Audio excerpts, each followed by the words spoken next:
আজকে অনেক দিন পর একটা মানে ব্লগ নিয়ে চলে আসলাম। তো অনেক দিন পর অনেক দিন ভিডিও দিই না, প্রায় আমি মিনি ব্লগ দিই, কিন্তু বড় ব্লগ দেওয়ার মতন মানে সময়ই হয়ে ওঠে না আমার। তো যাই হোক, আজকে যাচ্ছি একটু বিয়ে বাড়িতে। তো আগের দিন যে দিদিটার মানে বিয়েতে গিয়েছিলাম, সেই দিদির আজকে রিসেপশন। আর বিয়ে বাড়ি যাওয়া বলে রেডি হচ্ছে আর কি, এখনো মানে কিছুই হয়নি। মানে যা বাইরে যেভাবে বৃষ্টি পড়ছে বুঝতে পারছি না যে কি করব না করব। যাই হোক, মনে হচ্ছে থেমে যাবে, খুব এমন বৃষ্টি হবে না। তো অনেকদিন পর যেহেতু ভাবলাম যে ভিডিও দেওয়া হয় না, তো ভাবলাম যে আজকে একটু মানে ব্লগ বানাই আর কি। আর সত্যি কথা বলতে আমার সাজতে গুজতে অতটাও টাইম লাগে না, যতটা টাইম লাগে এই চুলটাকে কিভাবে বাঁধবো না বাঁধবো। তো এত বিরক্তি লাগে মাঝে মধ্যে, তো আমি তো চিন্তায় পড়ে গেছি চুলটাকে নিয়ে কি করব। তো যাই হোক, তোমাদের এমন হয় কি না জানিও কোথাও যাওয়ার আগে। আর এদিকে আমার মা সব কিছু বার করে রেখেছে, কি কি পরবো না পরবো, শাড়ি টাড়িগুলো তো দেখাচ্ছি, দাঁড়াও। তো এখানে দেখো, আমি এখানে সব কিছুই বার করে নিয়েছি। এখানে মেকআপের কিছু জিনিস আছে, আর ওই হারদুল লিপস্টিক মোটামুটি যেগুলো লাগে সব আমি বার করে নিয়েছি। আর এখানে যে সাদা কালারের বক্সটা দেখতে পাচ্ছ, ওখানে আমার কিছু চুড়ি আছে, আবার তার মধ্যে আমার মায়ের একটা হারও রয়েছে। তো কোথাও যাওয়ার সময় এত সব কিছু ওলটপালট হয়ে যায় বলারও বাইরে। তো যাই হোক, আর এখানে এই গ্রিন কালারের শাড়িটা আমি পরবো। এই শাড়িটা একদমই পরা হয়নি, মানে ব্লাউজ পিসটা বানিয়ে রেখে দিয়েছিলাম। ব্লাউজটা পরেছিলাম একবার সরস্বতী পুজোর সময়, কিন্তু শাড়িটা পরা হয়নি। হ্যাঁ, আর সেই পুজোর সময় কিনেছিলাম। তো মা বললো যে অনেক দিন বাড়িতে মানে আলমারিতে পরে আছে, তো পর। এইদিকে আমি দেখো দুটো হারের মধ্যে কনফিউজ যে কোন হারটা পরবো। এই হারটা আমার এত পছন্দ হয়েছিল যখন কিনেছিলাম, বারুইপুর থেকে কিনেছিলাম। তো ভেবেছিলাম যে একটা গোল্ডেন কালারের চকার নেবো, তো এটা বার করেছিলাম। এটা এত ইউনিক ডিজাইন লাগছিল, আমার ভীষণ ভালো লেগেছিলো।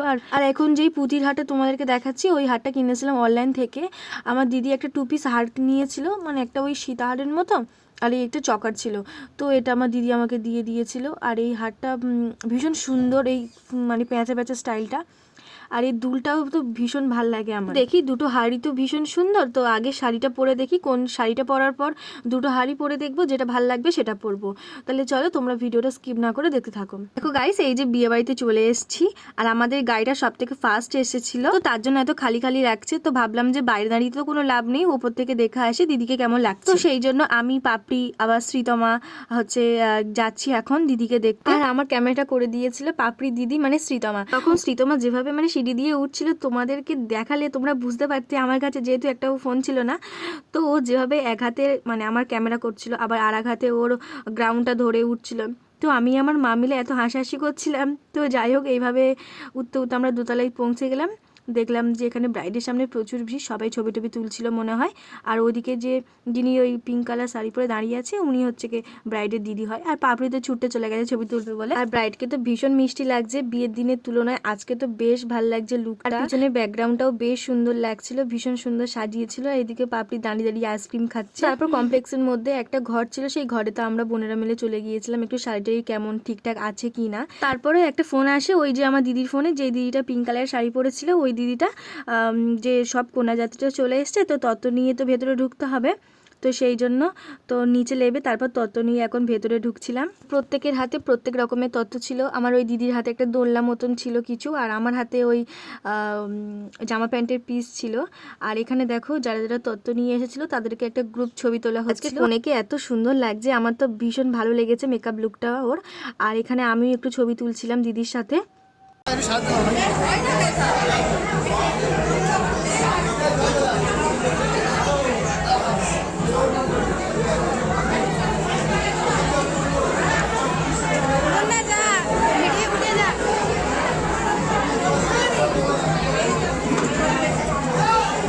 তো তারপর আমরা ডিনারের জন্য ওপরে চলে গিয়েছিলাম। আর এখানে দেখো পাপড়ি আমার ক্যামেরাটা করে দিচ্ছে। ও তো নামে খেতে বসেছে, কোনো কিছু খাচ্ছিল না। তো আমি ভাবলাম যে যদি ওর হাতে ফোনটা দিই, ও যদি খায়। তো ও তো খাচ্ছিল না, একটা নান নিয়ে বসেছিল, এদিকে আমার ভিডিও করছিল, আমি তো বুঝতেই পারি। তারপর বাড়ি এসে গ্যালারিটা চেক করে দেখি যে অনেক কিছু ক্লিপ আছে। তো ওকে জিজ্ঞাসা করার পর ও হেসে হেসে বলছে যে আমি করেছি। তো যাই হোক, ভিডিওটা করেছে, খুব এমন একটা কিন্তু মন্দ হয়নি, বেশ ভালোই হয়েছে, তোমাদের সাথে শেয়ার করতেও পারলাম আমি। পাপড়ি দিদি শ্রীতমা বারবার আমার মাকে বলছিল, মা জেঠিমা তুমি ওকে একটু খাইয়ে দাও খাইয়ে দাও। ও কি জন্য খাবে জানো তো, ও বাড়ি থেকে বিরিয়ানি খেয়ে এসেছিল। আমার মা ওকে যাই খেতে দিচ্ছে তাই মুখটা ওভাবে সরিয়ে নিচ্ছে। শুধু এই স্যালাড বলে নয়। তো যাই হোক আমাদের খাওয়া দাওয়া শেষ হয়ে গেছে, আর আমাদের ওর একটা আর্জি ছিল যে আমাদের সব আইসক্রিমগুলো ও খাবে, তো ওকে আমি আমার আইসক্রিমটা দিয়ে দিয়েছিলাম। সেদিনকে যা ঠান্ডা পড়েছিল, আমি তো আইসক্রিম দেখলেই আমি এক হাত দূরে ছিলাম। খাওয়া দাওয়া করার পর এখন তো বাড়ি ফিরবো, সেই জন্য নিচে একটু লেবেছিলাম। আর আমার গায়ে লাইটগুলো যেভাবে পড়ছিল আমার মুখটাই তো ভালোভাবে বোঝা যাচ্ছিল না। এদিকে কিন্তু ভীষণ সুন্দর সাজিয়েছিল, বেশ ভালো লাগছিল। তারপর আমি একটু ঢং ফং করছিলাম, বাড়ছিলাম, আবার ঢুকছিলাম, এই করতে করতে তো কিছুক্ষণ যাওয়ার পর মুনাকে একটু ভিডিও করে দিচ্ছিলাম। ও বলছিল যে একটা ছবি তুলে দিতে, তবু একটা ছবিও তুলেছিলাম আর একটা তোর সুন্দর একটা ভিডিও করে দিয়েছিলাম। বিয়ে বাড়িতে যাওয়ার সময় যেভাবে বৃষ্টি হচ্ছিল, আমাদের তো মাথায় খেয়াল নেই যে ছাতাগুলো নিয়ে যাচ্ছি, তো ভিজে তো যাবে, তো ছাতাগুলো কোথায় রাখবো। তো তারপর ওখান থেকে একটা প্লাস্টিক চেয়ে নিয়েছিল আমার মা। তো আমাদের প্রত্যেকে ওই 3-4টে ছাতা মতন আমার মার কাছে ছিল। আর রাস্তাঘাট তো দেখে তো বুঝতে পারছো প্রায় বৃষ্টি হয়েছে, কাদা কাদা ভাব হালকা। বিয়ে বাড়ি থেকে অটো করে আমরা এখানে চলে আসলাম বাড়ির দিকে। তো দেখো লেবে তো কি ঠান্ডা লাগছিল, বিয়ে বাড়িতে ওখানে অতটাও ঠান্ডা ছিল না, প্রচুর লোক সমাগমের জন্য। আর এখানে দেখো আমরা ভূতের মতন বাড়ি ফিরছি, পুরো অন্ধকার, তখন রাত 10:30 মতন বাজে। আর শীতকালে 9টা বাজলেই তাই লোকজন মানে বাড়িতে ভেতর ঢুকে চলে যায়, আর তখন 10:30 বাজে, মানে বুঝতে পারছো। তো যাই হোক আজকের দিনটা তো এভাবেই কাটলাম। দেখা হচ্ছে নেক্সট কোনো ব্লগে। টাটা, ভালো থেকো সবাই।